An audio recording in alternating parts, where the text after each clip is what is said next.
Here are two settings for controller that you have turned on that are making you a complete bot on Fortnite. The first is called look dampening time, which can be found under controller settings and advanced sensitivity. By default, this setting is turned on and typically sits around 25 to 40%. Basically what look dampening time does is it delays the in-game action however long from your controller input that you have set.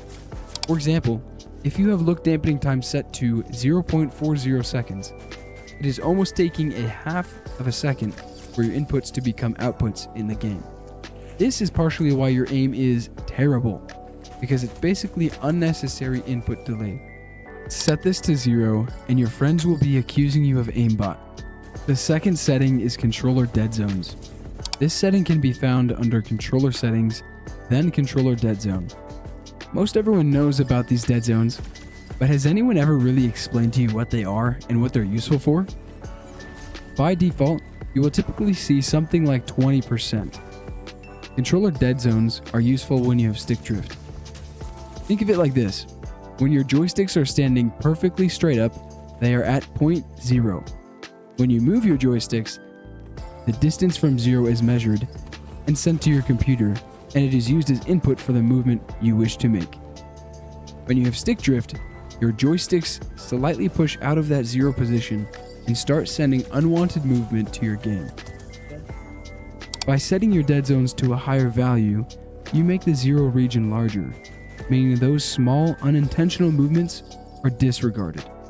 But this also means that to make any movement intentionally, you have to push out of this 0 region. Here lies the problem. Set your dead zones too low and you experience this.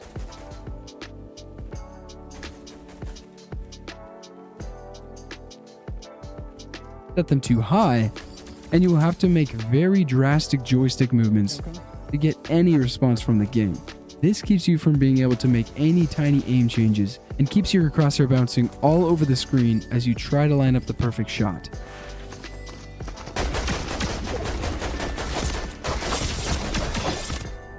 What you need to do is lower your dead zones gradually until you don't have to make as drastic movements to get the desired response in-game, but are not yet getting stick drift. Now you'll be able to make those little adjustments to your aim and better be able to fry people with your controller aim assist. Controller player!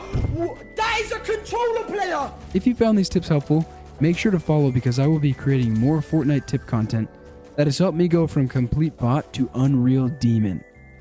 Also, make sure to send this video to your duo who can never hit their shots.